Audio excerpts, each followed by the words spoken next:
Hey guys, in this video I'll show you how to sound like Mickey Mouse using ElevenLabs, and I actually searched it up here. You don't even have the Mickey Mouse voice in the library, so we'll create a new one.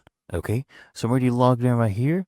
Just click on the plus icon. By the way guys, the link is in the description for ElevenLabs.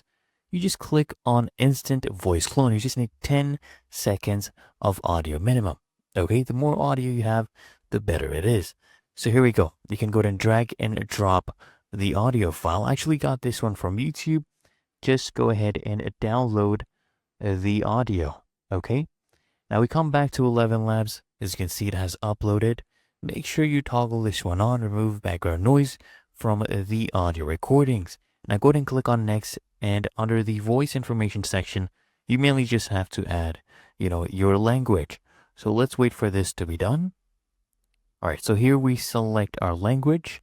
We'll just go ahead and select English. You can add a name and a description to this voice.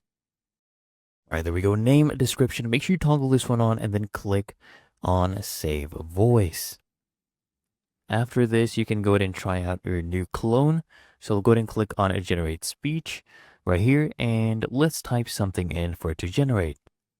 Go ahead and choose the model as the latest version.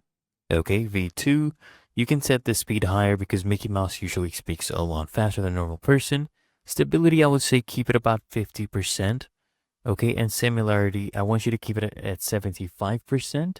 You can go higher if you're having a longer text, right? Style exaggeration, go ahead and keep it at 0. And if you want, you can try an exaggerated one. See what works best for you. Keep speaker boost on. And then you can go ahead and generate the speech. And this is what it sounds like. Hi, I'm Mickey Mouse. Welcome to the clubhouse. Hi, I'm Mickey Mouse. Welcome to the clubhouse. And there you go, guys. Link is in the description.